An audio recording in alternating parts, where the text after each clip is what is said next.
यह कोई साधारण परिवार नहीं था। बड़ी बहन के हाथ में कोका कोला की एक बोतल थी।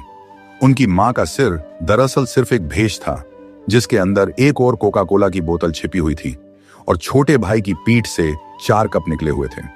एक दोपहर जब लड़का स्कूल से घर लौटा तो वह रोते हुए अपनी मां के पास गया। उसने बताया कि उसके सहपाठी उसका मजाक उड़ाते हैं और कहते हैं कि वह जरूर गोद लिया गया होगा। मां ने उसे समझाने की कोशिश की, लेकिन वह और ज्यादा रोने लगा। उसने कहा कि सब उसे राक्षस कहते हैं। फिर उसने अपनी शर्ट उतारी, मेज पर झुक गया और अपनी पीठ पर लगे 4 कप दिखाए। ये देखकर मां का दिल बैठ गया।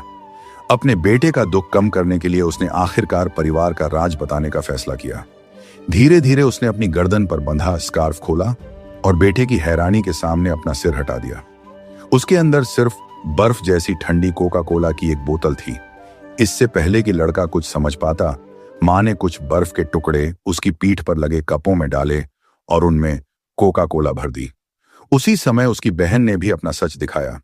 बैंड के सामने उसने अपना हाथ अलग किया और दिखाया कि उसके अंदर भी एक और कोका कोला की बोतल थी। लेकिन उसकी सहेलियां डरने के बजाय उसके और करीब आ गईं। एक एक करके उन्होंने अपने चश्मे उतारे और उसकी हैरानी का ठिकाना नहीं रहा, क्योंकि उन सभी की आंखें बर्फ के टुकड़ों से बनी हुई थीं। उन्होंने अपनी बर्फ उन कपों में डाली, बहन के हाथ में मौजूद कोका कोला की बोतल उठाई और फिर सबने मिलकर ठंडी ठंडी कोका कोला का आनंद लिया।